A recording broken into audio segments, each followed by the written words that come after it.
नमस्कार दोस्तों, UGC net JRF form जून 2024 का भरा जाने लगा है। इस बार यूजीसी नेट में कई सारे बदलाव हुए हैं, जिसमें यहाँ पर मुख्य 5 बदलाव की बात करेंगे। वो जैसे कि ओएमआर शीट से पेपर होगा और स्नातक वाले भी भर सकते हैं, और कई सारे बदलाव हुए हैं और ऑनलाइन फॉर्म भराना शुरू हो चुका है। तो इस वीडियो में इन्हीं बदलाव के बारे में बात करेंगे और फॉर्म भरने की डेट के बारे में बात करेंगे। चलिए आपको सबसे पहले नोटिफिकेशन दिखा देते हैं जो पब्लिक नोटिस आई हुई है 20 अप्रैल 2024 को। यहाँ पर देख सकते हैं कि नेशनल टेस्टिंग एजेंसी या और यहाँ पर यूजीसी का नोटिफिकेशन है। यहाँ पर देख सकते हैं दिया हुआ है 20 अप्रैल से 10 मई 2024 तक फॉर्म भरा जाएगा। ठीक है, इसके बाद यहाँ पर करेक्शन का डेट दिया हुआ है, बाकी चीज़ें वही हैं, लेकिन एक चीज़ नोटिस करने वाली बात है कि डेट ऑफ एग्जामिनेशन 16 जून 2024 दिया हुआ है। बाकी फीस वगैरह सेम वही है। इस प्रकार से अब ऑनलाइन फॉर्म भरा जाने लगा है। चलिए अब बदलाव के बारे में बात कर लेते हैं। यहाँ हम कुल 5 बड़े बदलाव की बात करेंगे। अगर अच्छा लगेगा चैनल सब्सक्राइब जरूर करिएगा, दूसरे को भी शेयर करिएगा। पहला बदलाव यहाँ पर देखने को मिल रहा है हमको कि लिखा हुआ है OMR pen and paper mode से एग्जाम होगा। देख लीजिए, आप लिखा हुआ है OMR pen and paper mode से एग्जाम होगा।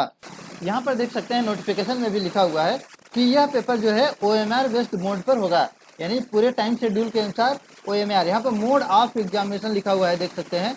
मोड ऑफ एग्जामिनेशन में भी जो लिखा हुआ है वह भी लिखा हुआ है कि जो यह एग्जाम होगा वह पूरा पेन पेपर मोड यानी OMR शीट पर होगा। लिखा हुआ है एग्जामिनेशन OMR शीट पर होगा, देख सकते हैं यहाँ पर लिखा हुआ है। पहले यहाँ पर जो है CBT लिखा हुआ होता था यानी कंप्यूटर बेस्ड टेस्ट, लेकिन यहाँ पर अब OMR बेस्ड लिखा हुआ है यानी कि अब पेन पेपर होगा। और जो भी है पैटर्न है 100 नंबर का जो फर्स्ट पेपर, 200 नंबर का सेकंड पेपर वही है, बाकी टाइमिंग वही है। ठीक है, बाकी जो पहला चेंज था हमारा वो था कि OMR बेस्ड से एग्जाम होगा। यह जो है नोटिफिकेशन में भी क्लियर कर दिया है, यहाँ पर नोटिफिकेशन में भी यानी कि पब्लिक नोटिस है और जो पूरा रूल बुक है उसमें भी क्लियर कर दिया है। तो चलिए अब दूसरे बड़े बदलाव के बारे में बात करते हैं। दूसरा बड़ा बदलाव यहाँ पर नोटिस किए होंगे कि यहाँ पर डेट ऑफ एग्जामिनेशन जो लिखा हुआ है 16 जून 2024 लिखा हुआ है, यानी कि डेट ऑफ एग्जामिनेशन पहले क्या था कि कई दिनों एग्जाम होता था क्योंकि ऑनलाइन एग्जाम होता था, लेकिन अब जो है सिर्फ एक तो डेट लिखा हुआ है यानी 16 जून 2024। तो यानी कि अब सिर्फ OMR बेस्ड पर होगा, तो पूरे एक ही दिन एग्जाम होगा, पूरे महीने भर या पूरे कई सारे दिन नहीं होगा। ठीक है, यानी डेट ऑफ एग्जामिनेशन जो लिखा हुआ है 16 जून 2024। यहाँ पर इसके रूल बुक में भी देख सकते हैं कि जो डेट ऑफ एग्जामिनेशन दिया हुआ है बिल्कुल 16 जून दिया हुआ है। ठीक है, यानी कि कुल मिला के OMR बेस्ड एग्जाम होगा और एक ही दिन पेपर होगा। यह दूसरा बदलाव हो चुका है। अब तीसरे बड़े बदलाव की बात कर लेते हैं। जो तीसरा बड़ा बदलाव है कि फॉर्म 3 कैटेगरी में भरा जाएगा। कौन सी कैटेगरियां होंगी आपको दिखाते हैं। यहाँ पर तीनों कैटेगरी दी जा रही है। लिखा हुआ है the eligibility will be determined following manner. यहाँ पर लिखा हुआ है क्वालिफाइड फॉर लिखा हुआ है, यहाँ पर देख सकते हैं। और क्वालिफाइड फॉर के बाद यहाँ पर 2 कैटेगरी और दी हुई है, देख सकते हैं कि कैटेगरी फर्स्ट में जो दिया हुआ है यहाँ पर लिखा हुआ है JRF के लिए है, और जो कैटेगरी सेकंड दिया हुआ है वो आपका है असिस्टेंट प्रोफेसर एंड PhD के लिए है। और तीसरी कैटेगरी जो दी हुई है यहाँ पर देख सकते हैं, तीसरी कैटेगरी दी हुई है, वह जो तीसरी कैटेगरी है केवल PhD के लिए दी हुई है। ठीक है, इस प्रकार से तीनों कैटेगरी दी हुई है। यानी यहाँ पर देख सकते हैं जो आप फॉर्म अप्लाई करेंगे तो फॉर्म में क्या लिखा हुआ आएगा उसको दिखाते हैं। जब आप फॉर्म अप्लाई करने लगेंगे तो यहाँ पर देख सकते हैं कि पहला जो है लिखा हुआ है असिस्टेंट प्रोफेसर। ठीक है, और दूसरी कैटेगरी आएगी यहाँ पर आपको देख सकते हैं JRF यानी जूनियर रिसर्च फेलोशिप, और तीसरी कैटेगरी जो आएगी PhD ओनली। तो आप इसमें से जो टिक करना चाहें वो टिक कर सकते हैं। केवल एक ही टिक नहीं करना है, आप चाहें तो तीनों भी टिक कर सकते हैं। तीनों में चेक बॉक्स दिया हुआ है, यानी चेक बॉक्स का मतलब आप तीनों ऑप्शन सेलेक्ट कर सकते हैं। लेकिन अगर जो रेडियो बटन रहता है यानी गोला गोला वाला बटन रहता है तो उसमें सिर्फ एक ही ऑप्शन चुनने को आता है। यहाँ पर आप चाहें तो तीनों चुन सकते हैं। यह हमारा यहाँ पर देख सकते हैं तीसरा बड़ा बदलाव हमारे सामने दिखा कि असिस्टेंट प्रोफेसर JRF या PhD ओनली यहाँ पर सेलेक्ट कर सकते हैं। दिखा हुआ है यहाँ पर सेलेक्ट भी किया हुआ है, सब्जेक्ट करके यहाँ पर सेलेक्ट करने के लिए ऑप्शन दिया हुआ है। अब चलिए इस प्रकार से तीसरा बदलाव हुआ।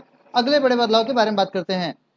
यहाँ पर हमारे लिए अगला बड़ा बदलाव ये है कि फॉर्म भरने से पहले ID प्रूफ से इसको वेरीफाई करना पड़ेगा, क्योंकि पहले जो था कि हम रजिस्ट्रेशन स्टार्ट कर देते थे, लेकिन यहाँ पर जो अब आया है देख सकते हैं यहाँ पर आपको पहले किसी भी ID प्रूफ से इसको वेरीफाई करना पड़ेगा। यहाँ पर ID प्रूफ के रूप में अगर देखा जाए तो ID प्रूफ के रूप में पहले दिया हुआ है कि हमें जो है कि मेरे पास आधार नंबर है, और आधार नंबर के बाद यहाँ पर दूसरा ID प्रूफ में अगर देखेंगे तो और कई सारे ID प्रूफ यहाँ पर दिए हुए हैं। आधार नंबर और पैन कार्ड और भी जो आपके पास ID प्रूफ है वो सब दिया हुआ है कि अपनी सहमति प्रदान करता हूँ। आधार कार्ड रहेगा तो OTP भी आएगा, तो आप यहाँ पर आधार कार्ड, पैन कार्ड, पासपोर्ट जो भी आप रहेगा जो आपके पास उसको आप यूज कर सकते हैं एज ए ID प्रूफ। ठीक है, यह पहले नहीं होता था। यह अगला बदलाव है हमारा चौथा। और अगला जो सबसे बड़ा बदलाव हमको देखने को मिल रहा है यहाँ पर, जो काफ़ी महत्वपूर्ण है सबके लिए, वो है कि जो है अब स्नातक भी मान्य होगा। अब यूजीसी नेट जेआरएफ का जब फॉर्म भरेंगे तो उसमें आपका स्नातक भी मान्य होगा। अब कौन सा वाला स्नातक मान्य होगा यहाँ पर दिया हुआ है, देख सकते हैं यहाँ पर कि कौन सा वाला स्नातक मान्य होगा। यहाँ पर लिखा हुआ है कि जैसे कि आपको मालूम होगा कि एनईपी लागू हो चुकी है, नई शिक्षा नीति जो नेशनल एजुकेशन पॉलिसी है, यहाँ पर उसमें क्या है कि 4th ईयर का ग्रेजुएशन जो है 4 साल का होता है। तो अगर जिसका 4 साल का ग्रेजुएशन कोर्स है तो उसके लिए 4 साल का ग्रेजुएशन कोर्स है, तो उसमें आपका ग्रेजुएशन भी मान्य किया जाएगा। कुल मिला के कहें कि जिसका 3 साल का ग्रेजुएशन होता है वो मान्य नहीं होगा, लेकिन जिसका 4 साल का ग्रेजुएशन है जो नई शिक्षा नीति के अनुसार है वो मान्य किया जाएगा। और दूसरी बात इसमें यह है कि यह ग्रेजुएशन जैसे एमए वगैरह होता था उसके लास्ट अंतिम ईयर में जो होता था मान्य हो जाता कि आप लास्ट में यानी चौथे सेमेस्टर में रनिंग में है, लेकिन अगर इसमें आप ग्रेजुएशन 4 साल वाला है तो आपको लास्ट अंतिम ईयर में रनिंग में रहेंगे तो यह मान्य नहीं किया जाएगा, कंप्लीट रहेगा तभी मान्य किया जाएगा। और भी कुछ बड़े बदलाव हैं जो बात कर लेते हैं। अगला जो बदलाव है जो हमारा अन्य कैटेगरी में आता है, जिसमें वो बदलाव ये है कि जो भी हम फार्म भरेंगे उसमें जो आयु सीमा है वो 30 साल तक है महिलाओं के लिए, और बाकी के लिए 5 साल छूट की गई है कैटेगरी वालों के लिए, लेकिन जनरल के पुरुषों के लिए 30 साल ही है। और आयु की गणना जो है 1 जून 2024 से की जाएगी। ठीक है, इस प्रकार से यह बदलाव हुआ। बाकी आप उसकी वेबसाइट पर देख सकते हैं, यहाँ पर जैसे ही जाएंगे तो यहाँ पर देख सकते हैं आपको नया रजिस्ट्रेशन का ऑप्शन मिल चुका है। आप यहाँ नया रजिस्ट्रेशन पर क्लिक करके नया रजिस्ट्रेशन कर सकते हैं। नया रजिस्ट्रेशन करने से पहले आप नोटिफिकेशन डाउनलोड करना चाहते हैं, नोटिफिकेशन भी डाउनलोड कर सकते हैं। और इस नोटिफिकेशन को डाउनलोड करके पूरा जरूर पढ़ें एक बार, फिर आप अपना फॉर्म भरें, तब आपको अच्छे से समझ में आएगा। हमने बाकी जो मुख्य मुख्य बदलाव थे उसके बारे में बात कर दिया। अगर आपको यह वीडियो अच्छा लगा हो तो चैनल सब्सक्राइब जरूर करिएगा। फिर मिलेंगे अगली वीडियो में, तब तक के लिए नमस्कार।